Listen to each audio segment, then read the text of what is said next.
प्रत्येक व्यक्ति को अपने कर्म की जवाबदेही देनी पड़ती है। अगर कोई तुम्हारे गलती किए बिना ही तुम्हारे पीठ पीछे आरोप लगाएगा, तुम्हारे लिए बुरे शब्दों का प्रयोग करेगा, तो उसे भी वो जवाबदेही देनी पड़ेगी।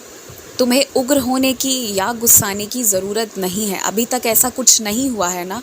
अगर होगा तो इंसाफ करने के लिए मैं बैठा हूँ। तुम्हें ना तो किसी के ऊपर हाथ उठाना है, जैसा कि आजकल तुम्हारे मन में अक्सर आता है, और ना ही किसी से लड़ाई करने जाना है। तुम आश्वस्त रहो, कोई भी व्यक्ति तुम्हारे खिलाफ नहीं बोलेगा। चाहे तुमने उस व्यक्ति को समय देकर, उस रिश्ते को समय देकर बातचीत की हो या ना की हो, क्योंकि चाहे कुछ भी हो जाए, तुम्हारे बारे में कोई कुछ नहीं कह सकता। तुमने ज़रा सा भी इधर उधर कुछ नहीं किया है। जो बातें मन में आती हैं, मन में ख्याल आते हैं, तो वो मन है, मन में तो कई सारे विचार आते हैं, लेकिन प्रत्यक्ष रूप से तुमने कभी कोई गलत काम नहीं किया है। इसलिए ना तो कोई तुम्हारे ऊपर उंगली उठा सकता है, ना कोई तुम्हारे लिए एक दो कुछ भी बोल सकता है। तुम्हें निश्चिंत रहना चाहिए और तुम्हें किसी के प्रति बुरे भावना अपने मन में नहीं रखना चाहिए, क्योंकि तुम जिस व्यक्ति के प्रति कल्पना के आधार पर बुरे भावनाओं को रख रहे हो, क्या पता उस व्यक्ति के मन में तुम्हारे लिए ऐसी कोई हीन भावना हो ही नहीं। जब तक सामने वाले का मन जानते ही नहीं हो, तो फिर क्यों तुम्हें किसी के पीछे पड़ना है। और एक बात कहूँ, कोई बुरी दृष्टि, कोई बुरा नज़र कुछ नहीं लगा है तुम्हें। तुम्हारे साथ जो भी हुआ है वो तुम्हारी गलती का परिणाम है, तुम्हारे नज़रअंदाज करने का परिणाम है। भविष्य में सतर्क रहना, हर एक चीज़ को लेकर अपने काम को समय से पहले पूरा करना और अपने स्वास्थ्य का देख रेख हर वक्त करते रहना कि कभी बीमार पड़ने का नौबत ही ना आए। इन सारी चीज़ों के अलावा और तुम्हें अगर कुछ करना है तो सिर्फ लोगों के दिलों पर राज करने की कोशिश, यानी कि अच्छे काम करने हैं। अपनी अच्छाई को कभी नहीं छोड़ना है। पता है, अगर तुम देवी की आराधना करना चाहते हो तो सबसे सुंदर तरीका क्या है? कोई ऐसी स्त्री, कोई ऐसी कन्या को हफ्ते में एक दिन वस्त्र दे दो जिसे तुम नहीं जानते हो, जिसकी स्थिति अच्छी नहीं है।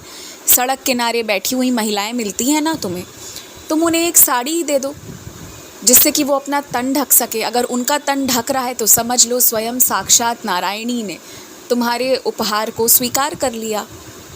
क्योंकि मंदिर में पता है बहुत चढ़ावे चढ़ाए जाते हैं, दान पात्र में भी भर भर कर पैसे डाले जाते हैं।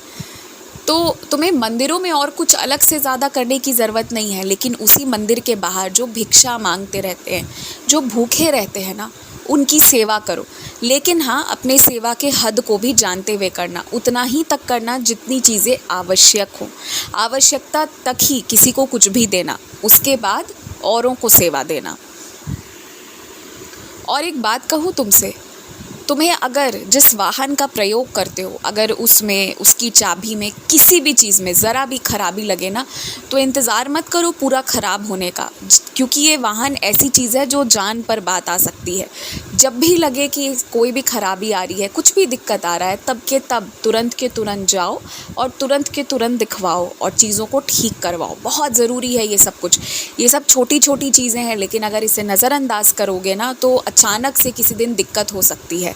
और जो बात सुरक्षा की हो, अपनों की, दूसरों की, सभी की सुरक्षा की हो, उसके साथ तो एक पल भी खिलवाड़ नहीं करना चाहिए।